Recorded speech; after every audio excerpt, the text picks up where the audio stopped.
سلام كلكم أكلات ميديان ጋዜጠኛታትን ጻውዒትና أخبيركم ስለዝተረኸብኩም ካብ ልቢ ክነመስግን ንፈቱ ዕላማ ናይ ሎማዓንቲ መድረኽና ወይ እውን ዝገበርናሉ ጻውዒት ኣብ ውድብና ኣብ ውድብ ናጽነት ትግራይ ተፈጢሩ ዘሎ ኩነታትን ደንገርገርን ጠሚትና መብርሂ ንምሃብን ኣንፈት እውን ንምሕባርን እዩ ከምኡውን ሎም ቅነ ዝተዓዘብናዮ ኣብ ኣዲስ ኣበባ ብሽም ውድብና ዝግበር ዘሎ ሸቐጥ ኣብ እውን መብርሂ ክንህብና ኣብዚ ጠሚትና ላዕለዎት ኣመራርሓ ውድብ ናጽነት ትግራይ መብርሂ ንህብ ኣነ ገብረ ስላሴ ካሕሳይ ብጎነይ ብጸጋመይ ዘሎ ኣቤል ገብረ መድህን ከምኡውን ብየማነይ ዶክተር ገብረ መድህን ሮምሃ ኢሉ እውን ቀፂሉ ዘሎ ገብረ ህይወት ሃይለ ማርያም ስለዚ ኩልና ብጾት ብሓንሳብ ኢና ናይ ሎማዓንቲ መግለጺ እንህብ ማለት እዩ ስለዚ ኣብዚ ዝተዳለወ መግለጽ ሎ ብጽሑፍ ፈለማ ንሱ ክንበብ እዩ ካብ ኣመራርሓ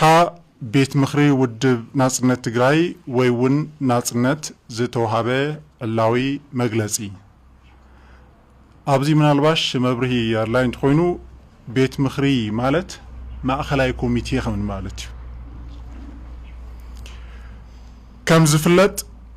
ውድብ ናጽነት ትግራይ ካብ ዝምስረት ፈሊሙ ናብ ዋጋ ዕዳጋ ዘይኣቱ ናጻን ልዑላዊትን ሃገር ትግራይ ንምግሃድ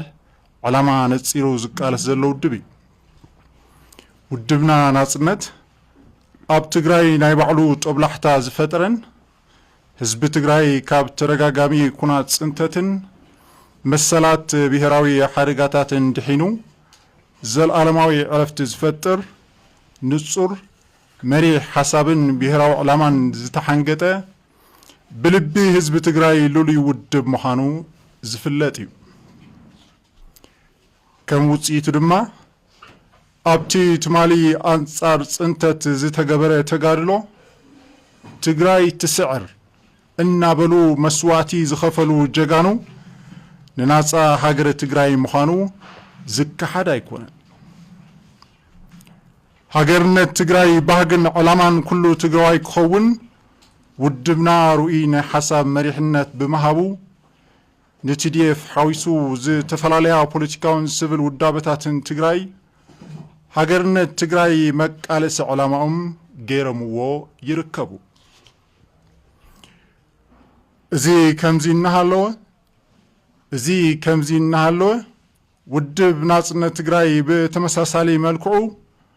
ውሽጣዊ ናይ ሓርነትን ዲሞክራሲያውነትን ቃልሲ እናገበረ ብስልቱን ብስትራቴጂን መሰረት ፖሊሲ ባዶ ባዶ ክትግበር ሓቋፊ ዝኾነ ግዚያዊ መንግስቲ ክጣይሽ ነዚ ዝዕንቅፍ ስርዓት ሕወሓት እውን ብዕቱብ እናተቃለስናሉ ዝመጻና ምዃንና ግሁድ ሓቂ እዩ ይኹን ዳእምበር ውድብ ናጽነት ትግራይ ካብ ኣባል ደጋፍን ህዝብን ዘይተኸወለ ፈተና ገጢምዎ ኣሎ እዙ ገጢምዎ ዘሎ ፈተና ብሔራዊ ተኣማንነቶም ብዘጉደሉ ኣቦ መንበር ዶክተር ደጀን መዝገበን ምክትል ኣቦ መንበር ኣይተ ዓለምሰገድ ኣረጋይን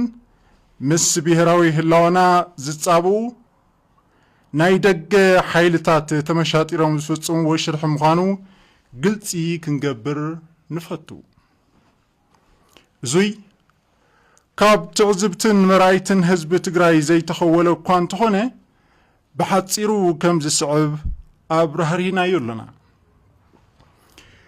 ካብ ዕላማ ውድብ ናጽነት ታግሊሶም ዕላማኦም ዝኸለሱ ዶክተር ደጀን መዝገበን ኣይተ ዓለምሰገድ ኣረጋይን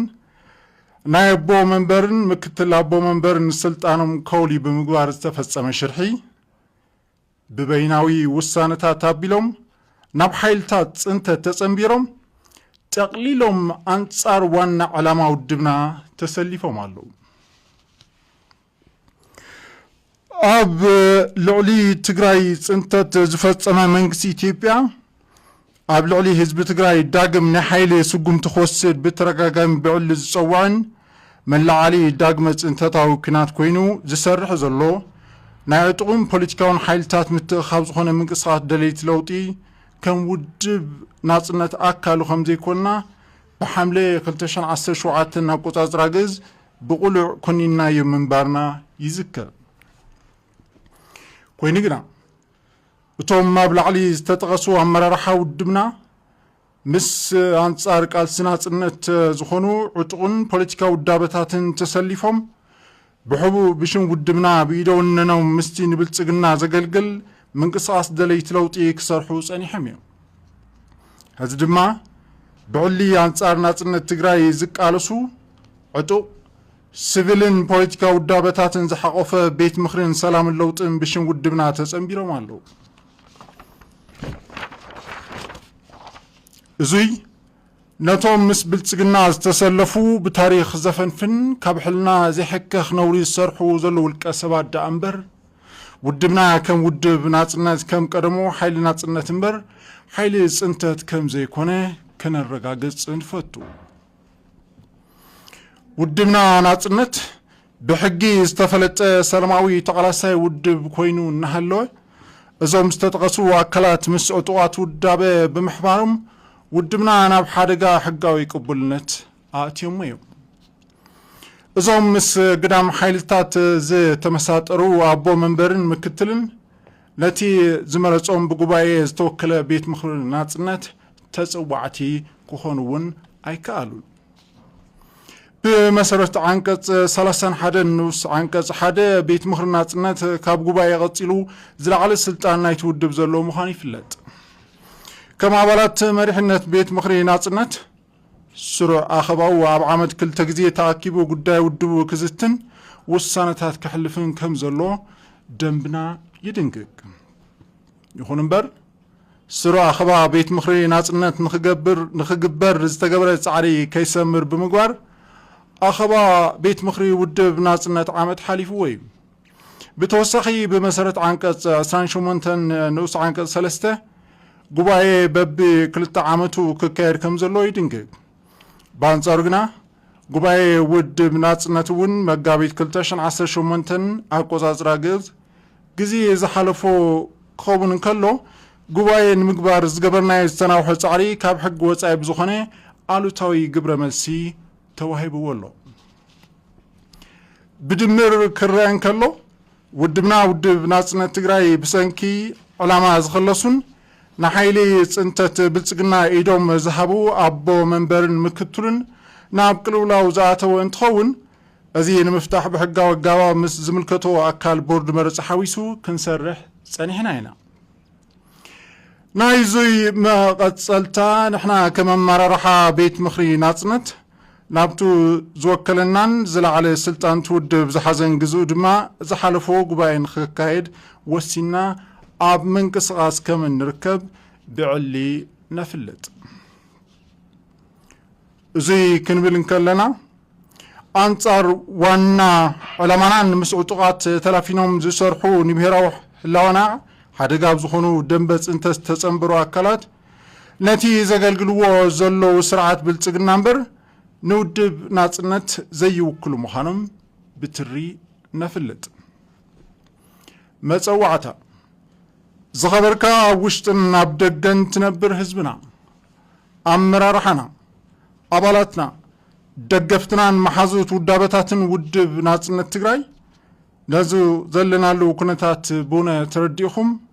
ኣብ ሓፂር እዋን ክነካይዶ ኣንቂድናሉ ዘለና ፍታሕ ዘንብር ጉባኤ ንምግባር ሓገዝኩም ከይፍለየና ብትሕትና ንጽውዕ ናጽነት ንብሔራዊ ክብረት ኣመራርሓ ቤት ምኽሪ ናጽነት 15 ጉንበት 2018 ኣቆጻጽራ ገዝ